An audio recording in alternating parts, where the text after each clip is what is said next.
Phone सबके पास होता है, लेकिन कभी कभी फ़ोन में कुछ ऐसी तस्वीरें होती है जो हमारी भी समझ से बाहर होती है।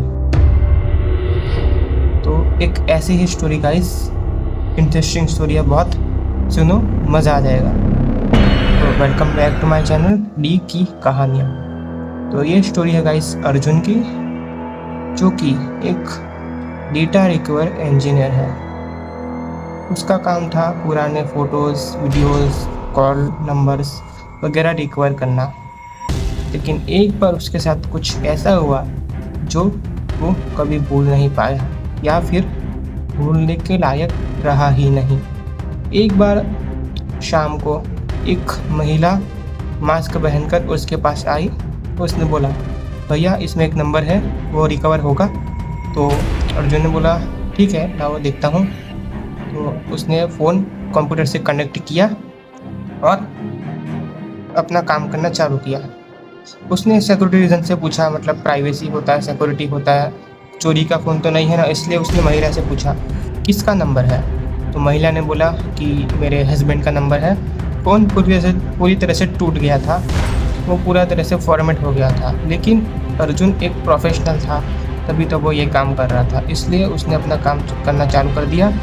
उसमें एक नंबर दिखा, उस नंबर पे लिखा था डू नॉट कॉल। उसने उस महिला को नंबर दिखाया, पूछा ये किसका नंबर है। तो महिला ने देखा, तो मतलब चौंक गई पहले तो, और फिर उसने देखा ये तो मैंने आज तक नहीं लिखा ये नंबर। तो फिर अर्जुन अपना काम करना चालू किया। फिर तो वापस वही नंबर आया, लेकिन उस पर नाम अलग था। उसने वापस महिला का नंबर देखा, लेकिन जब उसने देखा तो महिला सामने नहीं थी। वो पता नहीं किधर चली गई, सामने थी ही नहीं। वो बाहर गया, आजू बाजू के दुकान वाले से पूछा कि इधर से कोई महिला गई क्या, लेकिन किसी ने बोला कि इधर कोई आया ही नहीं। सब ने बोला, आजू बाजू के दुकान वाला बोला कि इधर आया ही नहीं। तो अर्जुन ने सोचा होगा शायद वो पीछे का रास्ते से निकल गई होगी, फिर वो महिला दिखी ही नहीं। तो अर्जुन अपना काम करने वो फ़ोन को देखने लगा। बहुत पुराना फ़ोन था, फॉर्मेट हुआ। वो अपना काम करने लगा। शायद उसने सोचा कुछ देर में महिला आ जाएगी, शायद वॉशरूम वगैरह गई होगी, तो अपना वो काम करने लगा शांति से। फिर अचानक उस फ़ोन पे एक कॉल आने लगा। कॉल लगातार आ रहा था, लेकिन अर्जुन ने जो कुछ रिस्पॉन्स नहीं दिया। उसे लगा चलो दूसरे का फ़ोन है, लेकिन बार बार कॉल आने लगे। उस टाइम अर्जुन शॉप पे अकेला था, तो अर्जुन ने कॉल उठा लिया। बार बार कॉल आ रहा था, इसलिए अर्जुन ने कॉल उठा लिया। तो कॉल के सामने वाले बोला, तुमने मेरा नंबर क्यों निकाला? अर्जुन ने वापस पूछा, कौन है? फिर सामने वाला बोलता है, इस फ़ोन को रिकवर मत करो, इसको आज मत खोलना। अर्जुन पूरी तरह से चौंक गया। वो महिला तो वापस आई ही नहीं, वो महिला उस टाइम के बाद से दिखी ही नहीं। तो अर्जुन ने फ़ोन बंद कर दिया, मतलब फ़ोन अपने आप बंद हो गया। अर्जुन ने बंद नहीं किया, फ़ोन अपना बंद किया। उसका पीसी से कनेक्ट था, पीसी भी अपने आप बंद हो गया। फिर पीसी में अचानक एक मैसेज आया, पॉपअप शोइंग हुआ, लास्ट रिकॉर्डिंग फाइल। अर्जुन ने वो फाइल थोड़ी देर के लिए ध्यान से देखता रहा। फाइल की साइज़ थी 17 सेकंड। अर्जुन ने वो फाइल सुनने का शुरू किया। फाइल में था, और फाइल में स्टार्टिंग में अर्जुन बोल रहा था, कौन बोल रहा है? फिर सामने वाला बोलता है कि पीछे मत देखना। अर्जुन सुन के एकदम उसकी आत्मा मतलब बाहर से आ गई, पूरा अंदर से हिल गया। उसमें आवाज़ आई कुर्सी हिलने की, लेकिन रियल में अर्जुन अपनी कुर्सी से उठा तक नहीं था।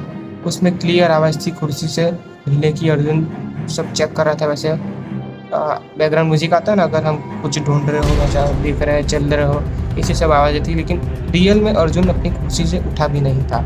तो ये सब आवाज़ था। अर्जुन ने तुरंत फ़ोन बंद कर दिया और चुपचाप उसने फ़ोन रख दिया। फिर वो सो गया। अर्जुन सो गया। वो पूरी रात यही सोच रहा था कि वो महिला आखिर थी कौन। सुबह वो दुकान पर गया, उसने फ़ोन को ध्यान से देखा। फ़ोन के पीछे लिखा था डू नॉट रिकवर, मतलब इस फ़ोन को रिकवर करने की कोशिश मत करना। अर्जुन देख के डर गया। उसको वापस वही नंबर से कॉल आने लगा। इस बार कॉल उठाया अर्जुन ने, लेकिन सामने से कोई कुछ नहीं बोला। फ़ोन अपने आप कट गया। जैसे ही फ़ोन कटा, पीसी पर वापस एक नोटिफिकेशन आया। उसमें 17 फ़ोटो थे। अर्जुन ने वन बाय वन सारे पिक्स देखना शुरू किया। हर पिक्चर में अर्जुन का दुकान दिख रहा था। अर्जुन का सीसीटीवी का से किसने पिक लिया हो वैसा दिख रहा था, लेकिन हर पिक में तारीख अलग अलग दिख रही थी। 1 2 3 7 7 दिन तक का फुटेज था। अर्जुन ने सारे फोटो देखे। जैसे ही वो फ़ोन बंद करने वाला था, तभी अर्जुन का नज़र लास्ट पिक पर पड़ी। लास्ट पिक में अर्जुन की दुकान पूरी तरह सील थी और उस पर लिखा था क्राइम सीन। अर्जुन देख के पूरी तरह डर गया।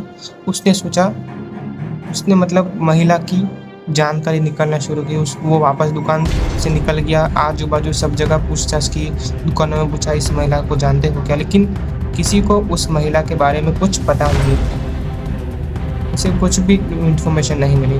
तो फिर उसने क्या किया, डेटा रिकवर करने वाला था। उसने फ़ोन का IMEI नंबर निकाला। सब कुछ निकाल के वो फ़ोन के बारे में इंफॉर्मेशन जमा करने लग गया। फिर उसे पता चला कि ये फ़ोन किसी दुकान के पहले ओनर का था, जो इसके पहले जो ओनर था उस ओनर का था फ़ोन। तो वो ओनर अचानक 1 साल पहले गायब हो गए थे। शायद उनके साथ भी ये सब भी हुआ होगा। वो ओनर 1 साल पहले गायब हो गए थे और उसी का ये फ़ोन था, वो जो भी अर्जुन के पास था। तो फिर अचानक वो फ़ोन वापस बंद हो गया। कंप्यूटर में पीसी पे वापस एक नोटिफिकेशन आया जिसमें कुछ था नहीं, और फ़ोन अचानक वापस चालू हो गया। अचानक वापस कॉल आती है। अर्जुन वो कॉल उठाता है। फिर कॉल अपने आप कट जाती है। फिर लास्ट में कटते वक्त फ़ोन में से सुनाई देता है, नंबर आपके ऊपर ट्रांसफ़र कर दिया गया है। फिर फ़ोन कट जाती है। उसके बाद अगले दिन अर्जुन दुकान पे आया नहीं। अर्जुन का कुछ पता नहीं चला। अर्जुन पूरी तरह गायब हो गया। तो ये थी गाइस एक नॉर्मल सी मिस्ट्री एक दुकान वाले की। मतलब वही दुकान में आजू बाजू के दुकान वाले बोलते हैं कि हाँ, ये दुकान में बहुत सारे लोग आए हैं जो गायब हो चुके हैं। तो फिर सवाल आता है कि ये सब होता है तो हर कोई क्यों ये दुकान किराए पे लेता है, खरीद लेता है। इसके बाद केस बेस हुआ। पुलिस वाले ने जांच पड़ताल की, लेकिन कुछ सबूत नहीं मिला। सीसीटीवी चेक किया तो सीसीटीवी में भी अर्जुन दिख रहा था। अचानक से एक ब्लैंक स्क्रीन आई, फिर अर्जुन गायब हो गया। कोई अर्जुन कहाँ गया कुछ पता नहीं चला।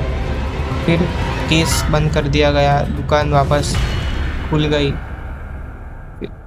और दुकान खुलते ही जो लोग ये सब बातों पर विश्वास नहीं करते, जिनको इस सब पर यकीन नहीं होता, और ये सब बातों की वजह से दुकान के दाम पहले से ही कम हो जाते हैं, और कम दाम के चक्कर में ये सब दुकान ले लेते हैं।